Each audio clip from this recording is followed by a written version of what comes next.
The average van roof has the potential to collect over 1,400 watts of solar power per hour just based on the number of square feet. We'll never reach that total potential, but can come close, and not at a great expense.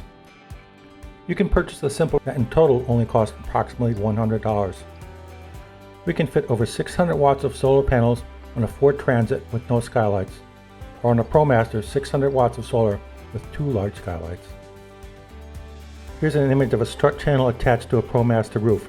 It's galvanized, so it will never rust. With minimal hardware, each solar panel can be mounted with only a 1/4 inch gap from panel to panel.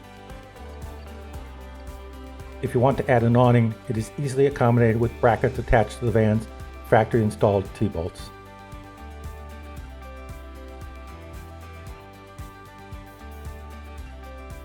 Once you attach the strut channels to the roof, you can bolt down the solar panels in under an hour.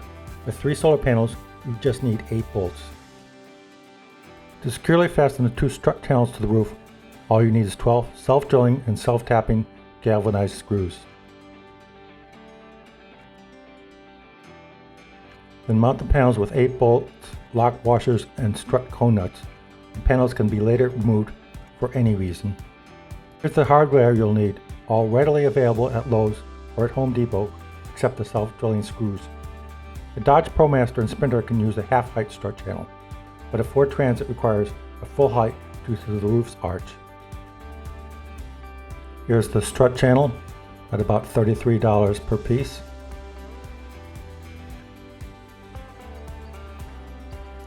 Here's the cone nut, also relatively inexpensive. And you'll need a square nut.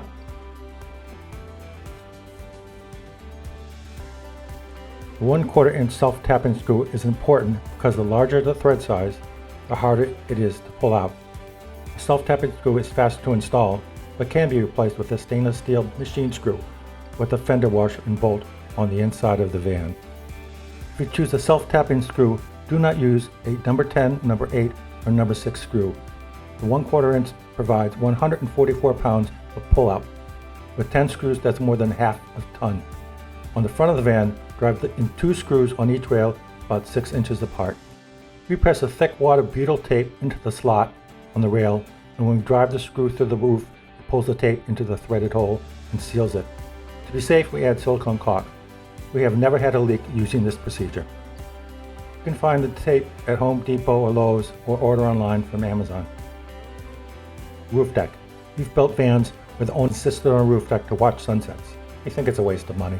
First, the wood for the deck costs more than a solar panel. And second, the same owners, after a few months, readily admit that they rarely or ever use it. They're 10 feet off the ground on a deck with no protective rails. One misstep results in major injury. But our major objection is that you'll be forced to charge your van batteries more frequently by idling your engine to trim your van's alternator. In addition to the cost, is the generation of unnecessary emissions.